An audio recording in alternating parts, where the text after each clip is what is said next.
Hey there, I'm Kelsey Creveling with the Consultants Counsel, and today I'm so excited. I'm joined by Nick Lemon, canine dog trainer, and also my business partner in a recent new venture, Lemonaide Labradors. Super thrilled to talk with you about service animals and what it's like having one in the workplace, traveling with one as a consultant, and how if you work with somebody who has a service animal, how you can interact with them respectfully as well. So with that, let's dig in. So Nick, thanks so much for being here with me today, and obviously, you know, I'm eternally grateful for what you've done for River. How'd you get into working with dogs? The good old-fashioned way, right? Through the military. So started right out of high school, and I got really fortunate. And then, I mean, just thinking about it, it really just amazes me being able to have the experiences at such a young age, running around with dogs that are worth more than houses essentially, once they're fully trained. That can find all these different explosives and narcotics and do all these cool things. So I had a lot of fun with that for 5 years in the Marine Corps, and then got out, and then decided to take a little break, do a little bit of college, try the real world as they call it, and decided that the dogs were better than the real world. So we came back to reality, and that was the dog land. And, worked for the feds for a few more years, doing the same thing with dogs, training them, mostly looking for explosives, and then ended up moving into more of the private sector of the dog world. And it's been phenomenal. Met a lot of cool people, especially out here in Houston, and just all the benefits and the feeling of happiness being around dogs. It's what keeps me going with everything, and I'm just really fortunate and happy to be here. Certainly. We're pretty excited with what we're up to with Lemonaide. Yeah, absolutely. Do you want to talk about the inspiration for the name? Yeah, so Lemonaide Labradors, right? So I am Nick Lemon, right? So the name is inspired off of that, and I'm pretty excited to have that, be able to move forward, and all the things that we can do through it. And it's going to be a real exciting next couple of years as everything gets kicked off and we get launched into everything. Hopefully we'll be able to impact a lot of people and be able to spread some awareness and also get some people some help that they need. Yeah, we're definitely thrilled. So Nick is my co-founder along with his wife, Anna. Nick is our chief canine officer, and Anna is our chief dog well-being officer. So right now, Anna is on puppy duty. We have 2 other black labs, Lake and Sea, in addition to River. They are 9 months or so right now, and absolutely gorgeous. They are Labrador royalty. So excited for them, and when they're of age, they will be bred with River to be able to really meet our goals of transforming access to and awareness of the life-changing benefits service animals have to offer. So we're really thrilled to be able to bring their benefits to a larger group of people, and to help those just even that want to know and learn more along the way get involved. So stay tuned if you're interested. You can join that mailing list and be kept apprised of all the dog-related news and updates. But now we'll dig into the real world, as you said, side of things of having a service dog in the workplace and traveling with them. All right, so service dogs. So for those of you who've seen other Consultants Counsel videos, you may have seen River making cameo appearances. River is my service dog. About a year ago, became necessary for me to obtain a service animal support, and rather than going and sourcing another dog specifically because of River's innate skill set and his lifelong companionship with me already, it was a better fit to have him trained himself to provide that level of support. And for that, I actually worked with Nick here because of his background and experience to get River ready for his new job. So for those of you that don't know, there's a ton of things that service animals actually can be trained to support. everything from physical mobility support to supporting people with PTSD, providing diabetes alert, providing safety and security for people who have gone through attacks and assaults. There's just a number of things that they can be trained in, and as a result, there's a lot of different reasons why someone might look to obtain their support and assistance. Now, it is definitely something that if you are sensing it would be beneficial for you, that's a conversation to have with your primary care provider. They can discuss those options with you, and then they can write you effectively a prescription for the attainment of a service animal. Now, one of the challenges though is that service animals are hard to obtain. I mean, you've seen this, that's what we set out to start Lemonaide Labradors, is there are a number of people that require their support, but finding it and finding animals that are well suited for that, for rendering that support, is a challenge. So definitely something where you can explore and research, but we want to kind of be able to answer some of those top of mind questions. So Nick, if somebody wanted and felt like they needed a service animal and they've had that conversation with their provider, Sure. what are the best ways for them to identify that type of support? Yeah, absolutely, great question. So depending on what they have identified from their physician, you might need a dog that might need you to help you assist around mobility-wise. It could be as simple as just getting up out of bed, maybe moving around the house, getting some household chores done, and a dog can help in any of that regard. It could be as complicated as doing an international travel to where that dog's with you from step one all the way to the end. And what that really takes from a dog perspective is a dog that is capable, that is very willing and confident in everything that they go and do. And how would somebody then go and find that dog? Yeah, absolutely. So first and foremost, Google's a great source. If you don't know someone who is actively involved in dog training and specifically in the service dog field, you can kind of get a feel. There's a lot of great nonprofits out there. There's a lot of for-profits out there as well that can help out and really get you pointed in the right direction. And can you, if you already have a dog, like I already had River, what were the qualifications that River exhibited that made him well suited for his training? Yeah, absolutely. So it's really going to depend on what type of need someone has. So for someone that has a more complicated issue, say the mobility one tends to be one of the biggest issues in general, is that dog going to be suitable to go around your everyday life? Can they stay focused? Can they be confident in certain situations? A lot of the ones that people don't even think of, like a car backfiring or maybe a diesel car going by. A lot of these noises and stimulus can really set off a dog. And so what you really need to do is have a good level of training for that, to make sure that that dog is going to be capable of actually moving around the world with you. Okay.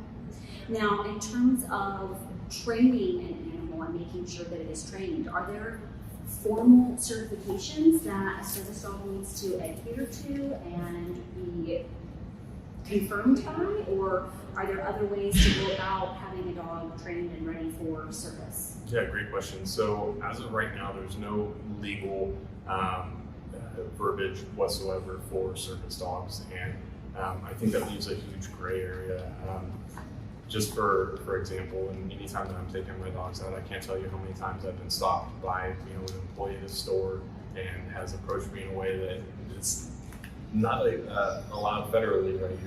You're essentially picking on someone with a disability. I know people don't see it that way because it doesn't have an exposure that way.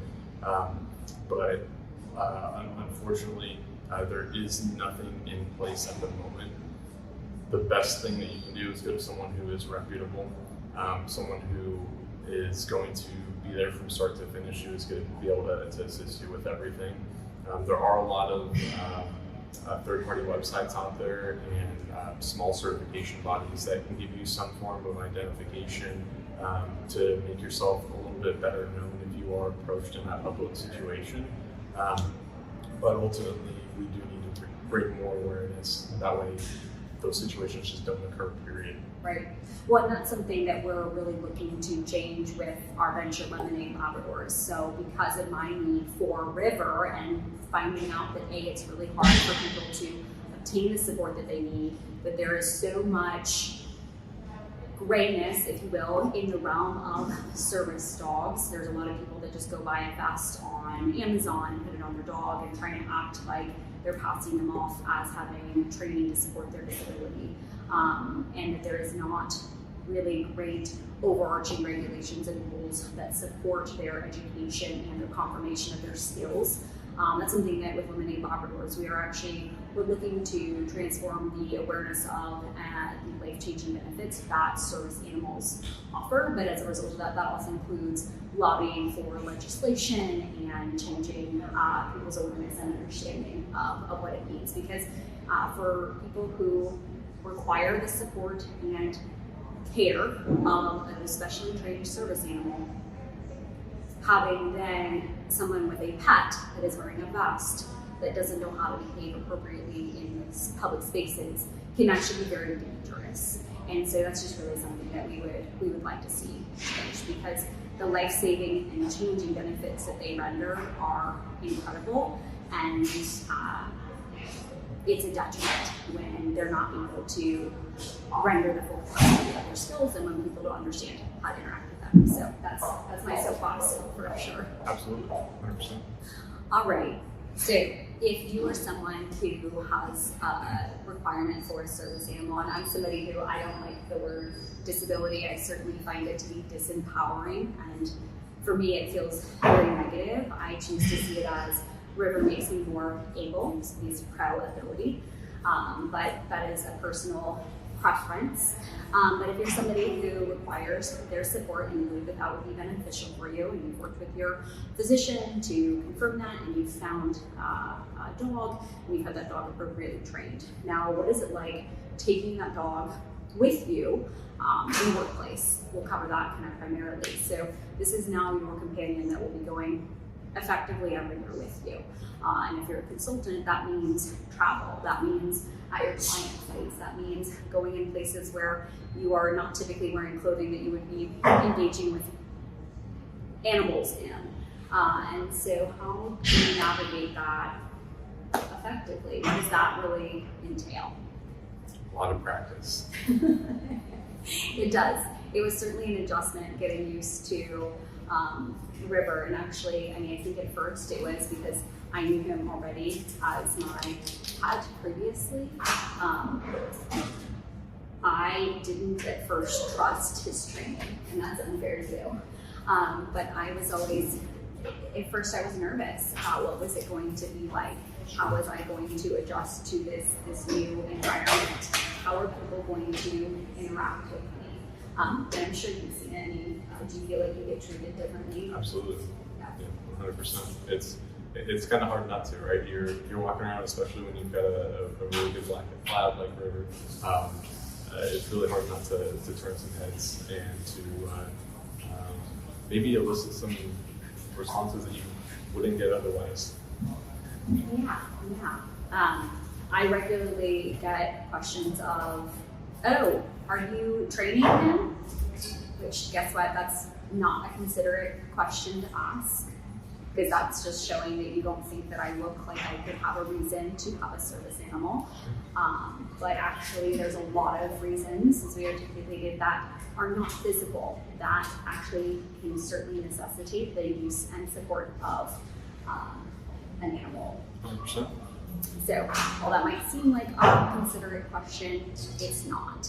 I think basically the general rule of thumb really is no questions at all. Engage with the handler, aka the person who needs the animal. Talk with them, engage with them. You can ask them their dog's name. You can ask them how old their dog is. Sure. What are some questions that people should never ask?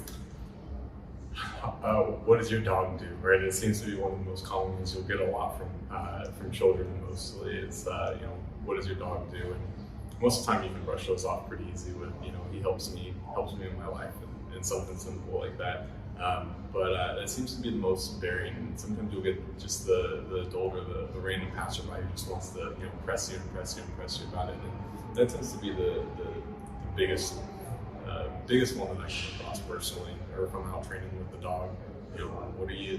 What's the dog going to do? Kind of thing. So depending on the situation, we may go ahead and divulge a little bit. It really comes down to that person and what they feel comfortable sharing. I get it. It's hard not to love the dogs and want to look at them, but and be curious, right? Yeah, that's a reasonable thing Sure. to sense, but Sure. a response I oftentimes give when I really got sick of people asking me.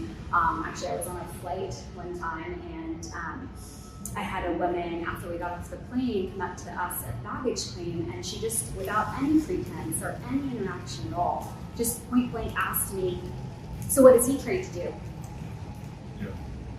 And I was not in a good mood, so I was not very considerate. And I just said, "He's trained to provide safety and security for me." And that was actually a nice response. My response since then, because I've now gotten familiar with how to engage with people that are so disrespectful, is, that's like asking someone what prescriptions they're on and why. Sure. People really don't want to be asked that question, nor do they want to give a response. Sure. But that's what service animals are. They are a prescription, and they are able to lend a support that is not for anyone else's need to know. So, as you're engaging and come across service animals, I would please ask that you exhibit discretion and consideration for those that you're engaging with. Again, talking to the handler, letting them know that they have a beautiful dog, they have a nice dog, they have a good dog, that's all fine. Asking them their dog's name, being interested in the dog, also okay. But asking them why they need the dog, what the dog's trained to do, those are just really inconsiderate questions because they give indication to people's private protected health information. Sure. Absolutely. What are some other things people should not do when they come across a service dog? One of the biggest things that I see, and this is just a good general rule of thumb with any dog, but the wacky waving flavor. I get the dog's super cute, but when they come up and the first thing out of their mouth is the highest pitched Mickey Mouse voice that they have, and then they're flailing their arms around. You got to remember it's still a dog. Obviously, these dogs are trained at a much higher standard, and they get a lot of involvement in the public to not go crazy in those situations. But it's like taking a little bit of Disneyland sometimes, right? They do have a job. They're not there to be the cuddle buddy. They do have some of those in the airports. Like I know Dallas Fort Worth, they have the pet me dogs, and they'll take those around. And so if you see those, and by all means go for it. But yeah, the biggest thing is coming up and just super excited, which I totally get. But it can throw everything off if that dog is a mobility or a sight dog, or their job is to detect a low mood boost level. Any of those distractions could take away from doing their job. Obviously, the real world distractions are going to happen. We try to minimize those as much as possible through training. But anything that you can do to help keep that dog focused is going to be the best thing possible.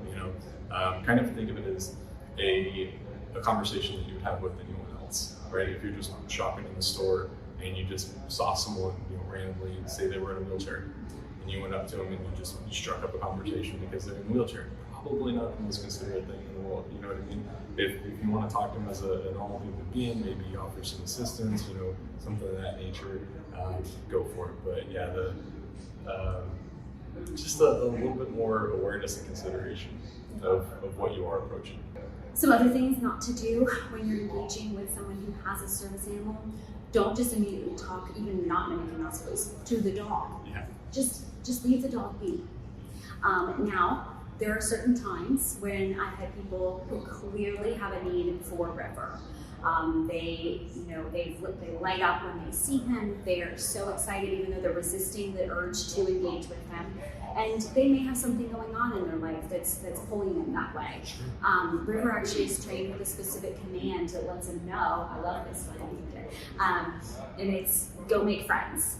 And when he hears that, he knows he's allowed to go engage with somebody else. He has permission to engage with them. And then he has another command that's back to work.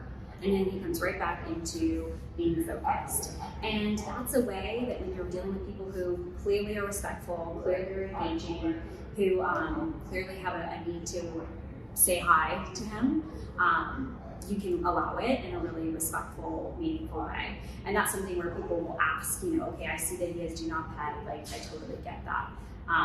But if they're a friend of mine or they're someone that I interact with regularly, he's certainly, I don't want to take him away from one of his greatest joys, which is engaging with other people either. So that's just, in general, be considerate, be respectful,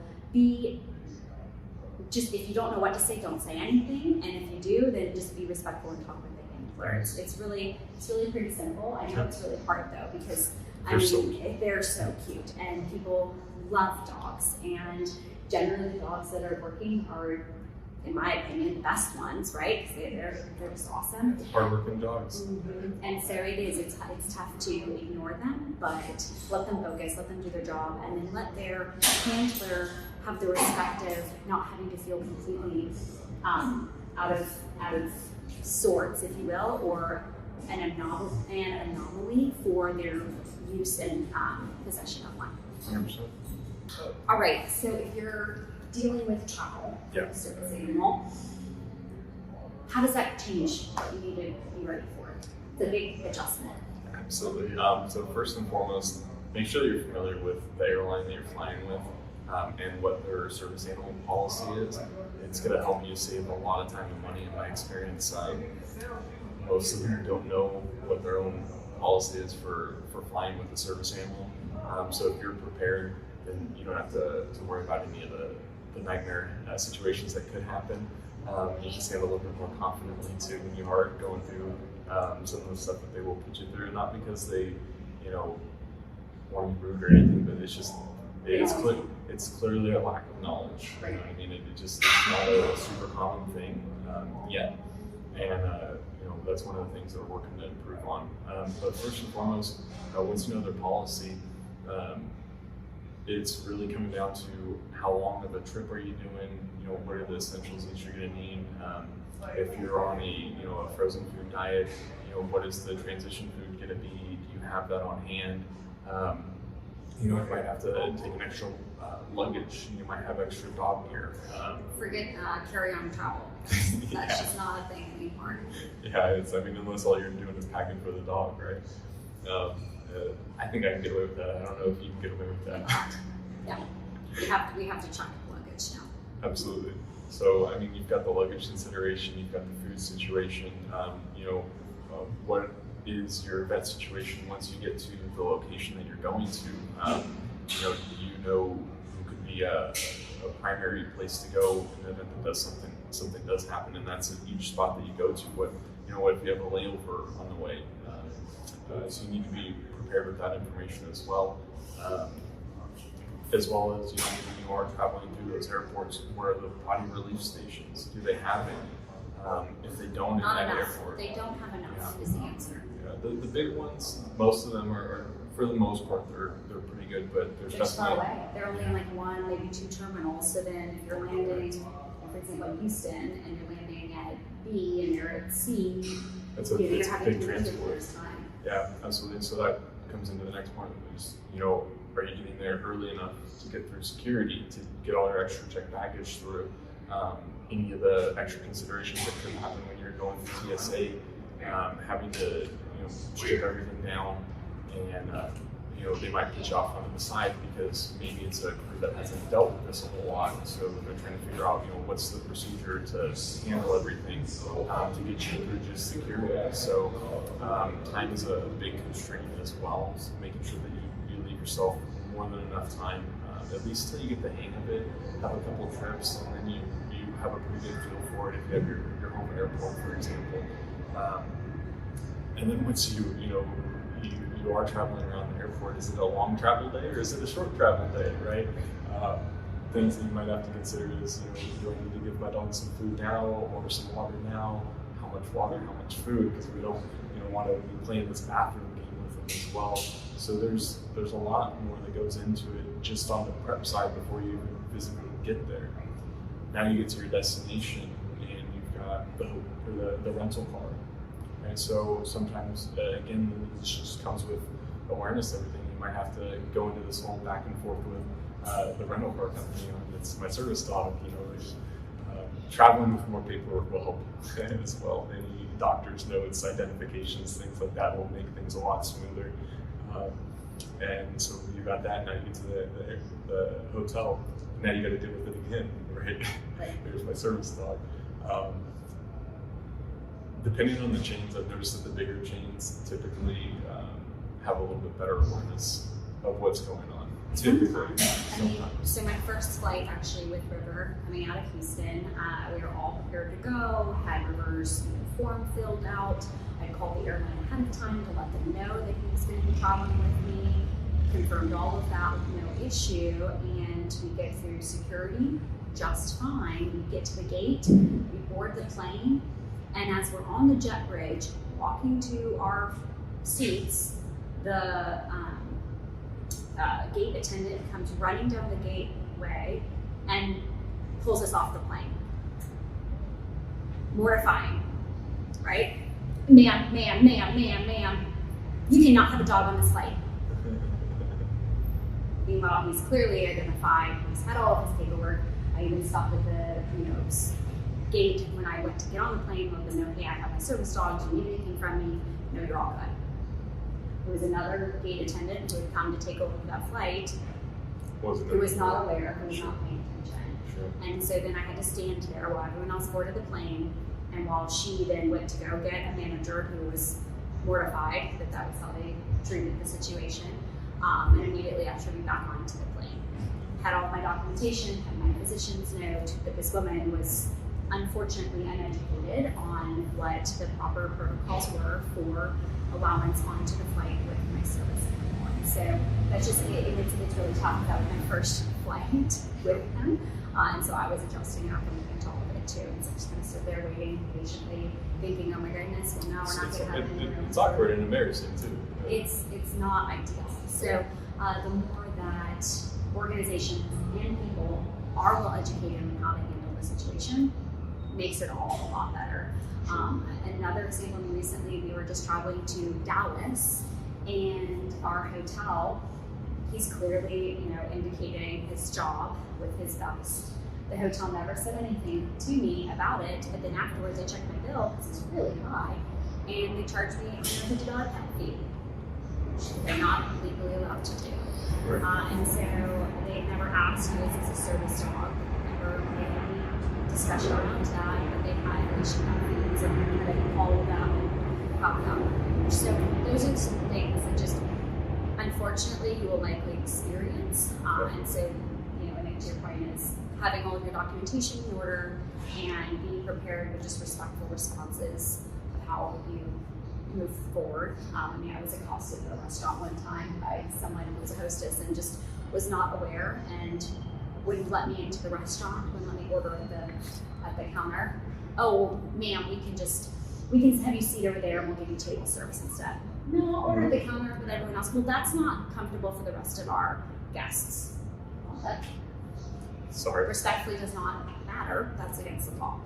And so, of course, when the manager comes over, he's horribly sorry. But it's just, those are the kind of things that are incredibly embarrassing for people who have service animals, that if we can help eliminate some of that strife, make a big difference. Agreed, absolutely. All right, so we talked about traveling and how to actually navigate through an airport.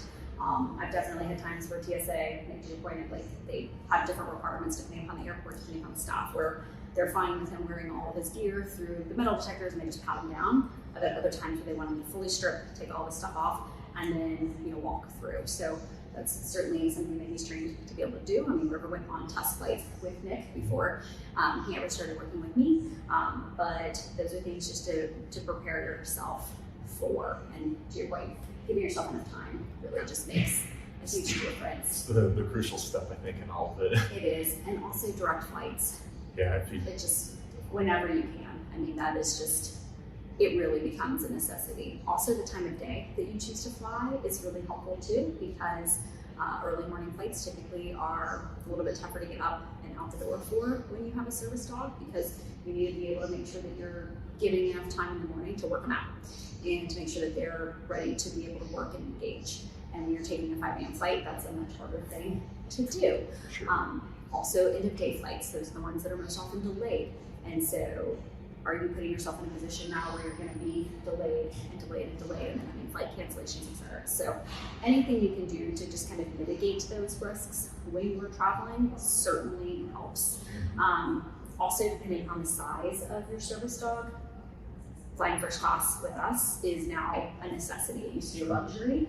Now it's a requirement because while Nick was able to get River into a middle coach seat underneath, that was for a pretty short flight. And that just becomes really tough when you've got a large dog and your own feed and you want to be respectful to your seatmates, etc. So we upgrade when we sit in first now, and that makes a huge difference to all of our comfort and also just making sure that your dog is healthy on the flight, right? I mean, blood clots are a risk for humans, they're also a risk for dogs. Making sure that they have that room to be able to move is critical. Also, the hydration becomes critical too. So just some things to think about and consider as you're traveling. And then that also brings up, if you're in a role where you're constantly traveling and you now require the use of a service animal, what can you do to work with your client and with your job to identify ways to maybe reduce your travel such that it is not as extensive and it's a bit more infrequent. All right, one other thing to just keep in mind for your animal when you are traveling. So, I don't know about you, but anytime I get off of a plane, I want to go take a shower, right? Traveling to an airport just is gross. So many people, so much energy, just need to go be able to take a shower. Offer the same courtesy to your service animal. Your animal is likely sleeping in your bed, and you really don't want all of an airport coming there too. So just make a plan for when you arrive at your destination that you're going to be bathing them. Make sure that your hotel room has extra towels and that you're just prepared with, you need to bring their shampoos and conditioners. For example, River, very sensitive. And so we have to travel with his shampoo and conditioner so that he can have that bath and that he can be clean and fresh. He's not carrying all of the grossness that he's picked up because he does not particularly like shoes, unlike his mom. And also, he's not picky. No. Also, wet wipes are really, really helpful. They make dog ones. You can use those so even in flight, you can wipe their feet off so that they're not just sitting there absorbing all of the toxins, et cetera, that they're picking up from the ground that they're walking all the time. So that's just a side note, but that makes a big difference, but also to plan for in your timeline when you're traveling with them. All right, now that you've made it to your destination and you're in the city where you are, how are you organizing your work day with your clients such that you're able to be effective, but you're also able to make sure that your service dog is well taken care of and able to operate their best too? Yeah, absolutely. Most important thing is going to be physical exercise, some sort of stimulation. If you just have a jam-packed schedule from sun up to sundown, you're going to have to find a way to schedule some breaks in there for your dog. It's to stay focused for that long, it's tough. Why do you think we don't do it? Right? We take breaks. They need the same thing. Even if it's just getting out, getting some fresh air, stretching their legs out a little bit. But before that, it's just getting the day started. Right? You got an 8 o'clock meeting. You probably have to get up at 5 now. Right? You've got to allow yourself to adjust to the area if you plan out the day before, and identify a good spot to take your dog, maybe a good route. What kind of area are you in, right? Are you in, a busy metro area? Are you in, the middle of nowhere? And what kind of safety concerns are there with that on either side? And then, the location that you're actually going to be working at, same thing, where are some spots? Do I need to bring bags, currently on me, or is there a nice spot across the street and there it's in stock? So a little bit of reconnaissance can help you with that as well. Talking to the folks that you're meeting, like Kelsey said, hey, just a heads up, it's just a little common courtesy. I'm going to have my dog with me as well. So you service dog, you don't need to worry about it. Just so you're aware, and then figure out however you want to working some sort of breaks there. And I'm sure most clients won't complain about getting away from the desk for a moment or two. And then as you're going throughout the day, what if you're in that busy area and say it's a Monday in downtown Chicago, everything's probably going to be crazy, right? So everyone's going to be running around trying to get their lunch. So maybe consider that in your food options. Would it be better to cater to where you're at and have something brought over, or you want to go and try to fight elbow to elbow with everyone else in a little sandwich shop? So little things to consider with that.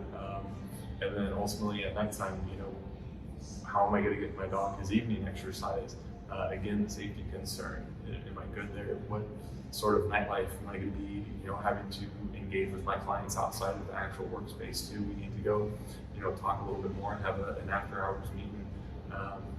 Maybe settle some stuff over a drink, talk out the next day. Is that a good opportunity for the dog to be there? Do I need the dog with me? Things that often play into an account. Yep.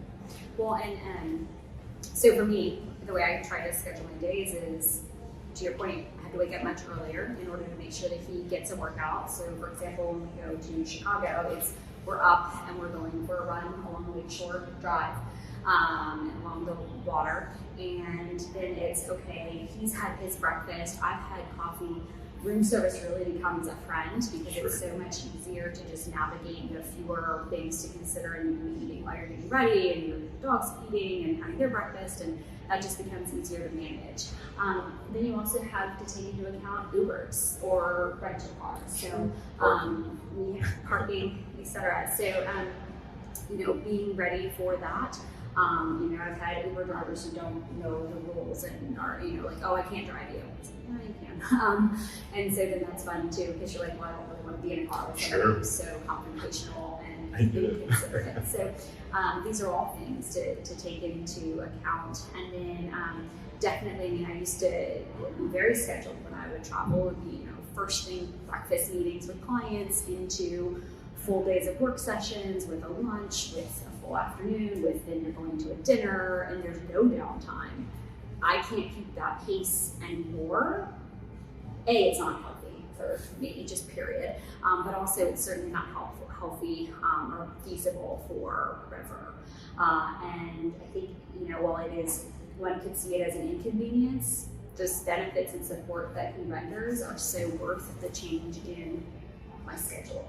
Sure. And they just promote a much healthier way of life that I really think everyone should consider. How can we treat ourselves a little bit better, build in breaks, build in that time to rest and recover. So, and I've had clients where, we want to go to, a bar, or we're going somewhere for dinner, and it's, okay, I need to think through, I'll do the research ahead of time, where are we going, and is that a restaurant that actually is going to have space?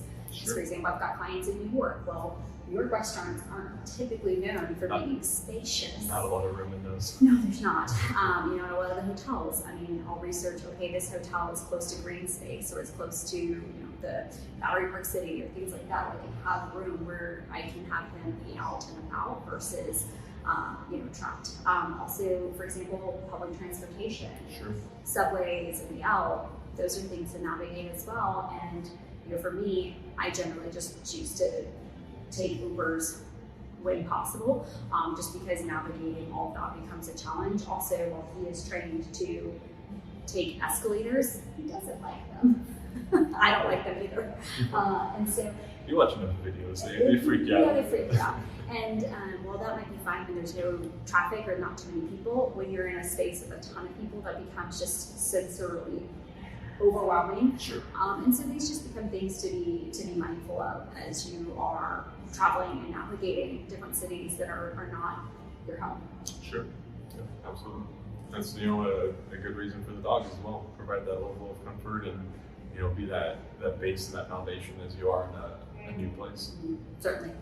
All right, so that's pretty much it. That's everything. We could talk about this all day long, Sure. But that's really, I think, all we have time for today. For sure. Thank you so much for Appreciate you. hanging out with us Of course. today. And thank you all for your time. Hopefully this has been a helpful overview of what it's like to have a service dog, what it's like to travel with one and have one in the consulting professional world. And for those of you that don't have one but interact with one or come across one in your day-to-day life, hopefully this has provided a bit of understanding and education as well. So with that, thank you and have a wonderful rest of your day.